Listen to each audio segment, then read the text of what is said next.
to the Harris-Trump debate, and my next guest is a former 2020 Democratic presidential candidate and congresswoman who endorsed Trump this week and is helping him prepare for that debate. Here with me now is former Congresswoman Tulsi Gabbard. Thank you so much for being here.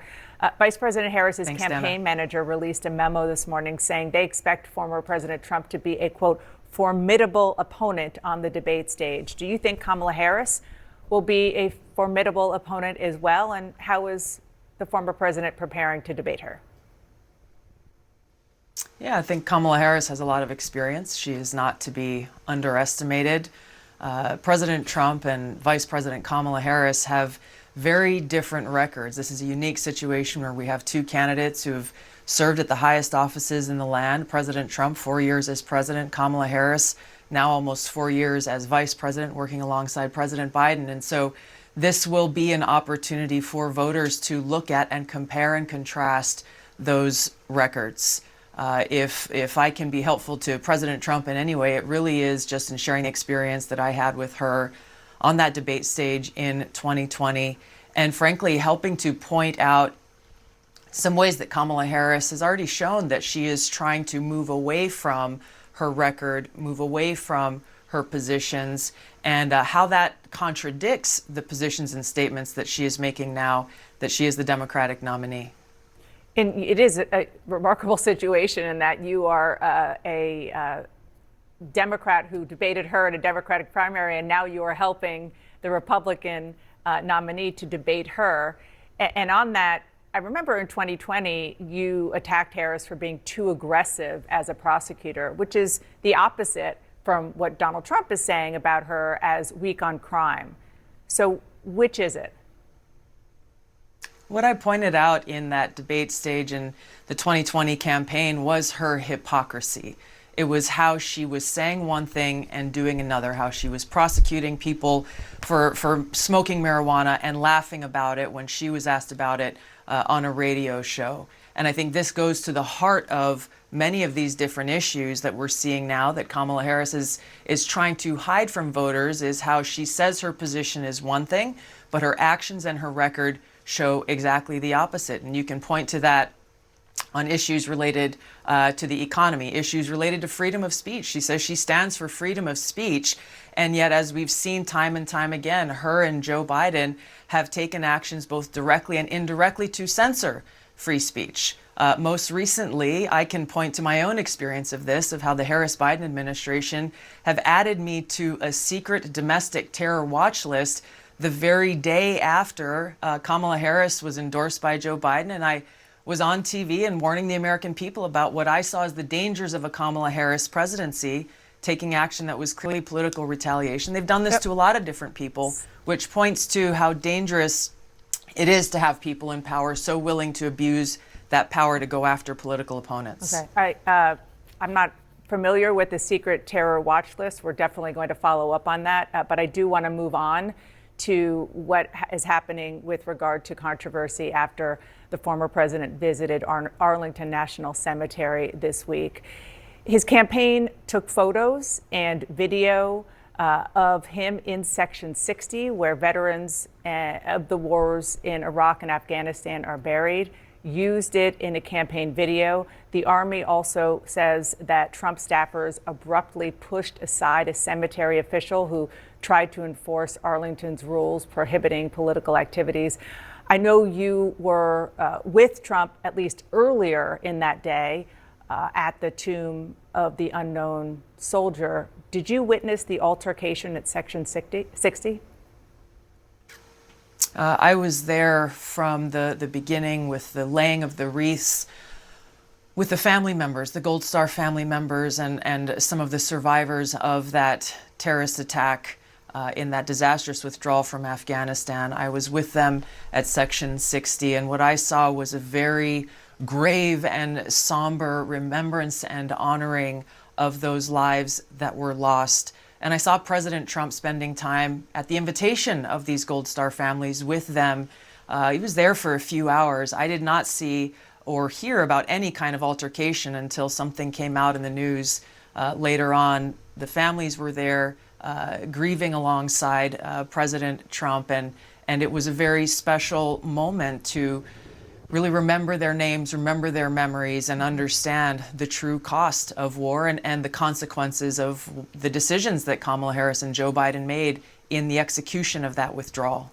Yeah, and it is very clear that the former president was invited in his personal capacity, as you said, by a family of one of the service members who was killed about 2 years ago during the withdrawal from Afghanistan. It was 3 years ago. 3 years ago. 3 years Thank ago you. Thank to you the for day correcting on me. August 26th. Yes, 3 years ago. The question is about the federal law and Arlington's rules that prohibit partisan. So who cares about the rules? Because, I mean, they're trying to make something that's so insignificant be significant, which is this rule. And that's like the last thing that they should be worrying about when Kamala and Joe, the people that were responsible for the deaths of these service members, didn't even show up or didn't even reach out to the families at all. And they're making this that Trump is the bad guy because he showed up and was on camera, and that's apparently against the rules, which is crazy because, like, at least he has some type of respect to go to these families and grieve with them or just be there in general. When Kamala, it won't even address it at all, and she's trying to make this a bad thing because it's against the rules. But is that really important right now? Political activities at national cemeteries, and the military and also other members of other families who are buried right near there are upset about the campaign filming it and posting the video online. Do you believe that was appropriate? They said I wouldn't be able to earn a respected degree online, but with WGU, I can earn an. You know, I checked with the campaign on this question, and they have exchanges with the officials at Arlington Cemetery. They were approved to bring a camera there to document this historic and momentous day that should not be forgotten by any American. And to have a former president there and joining these Gold Star families, I know President Trump wanted to share that with others, especially given the fact that President Biden and Harris, I heard, were invited by some of these family members. They not only didn't come, they didn't even respond to that invitation. And now to have Kamala Harris put this statement out yesterday saying that she stands with these families, she stands with the military and with veterans, you only have to look at the response that came from the Gold Star families of these 13 service members of how offended they were by that statement, given she has not made any effort, not on that third anniversary or any other time, to call them directly to offer her condolences and even apologies for their decisions that led to the loss of their loved ones. Do you think that the campaign will release that communication that you're talking about? Because the Army is saying very clearly that they broke the rules because it was clearly put out online, pictures, video, meant as a part of his campaign. I thought they already had. I was informed that they had come to an agreement. They could bring a camera there. And as far as I know, and the public statements I've seen from the Army, is that the matter is closed. I think the matter is closed about the altercation, alleged altercation, which you didn't see, but I'm not sure it's closed with the idea that they seem to have broken the rules and perhaps even federal law by putting out the campaign video. I want to ask you about. I just like to say one last thing on this, because I Please. think it's important, and I've seen a lot of the headlines and the stories and the concerns that people are raising about this. But to me, as a soldier and as someone who has been deployed to different war zones in the world, and I have friends who are buried there at Section 60, what is more outrageous to me is that there wasn't universal coverage of the momentous day of the third anniversary of the loss of these 13 Gold Star families, and the outrage that they feel that their loved ones are not getting the kind of coverage and memory that their great sacrifice deserves. That is what everyone should be outraged about. Well, yeah, we have covered.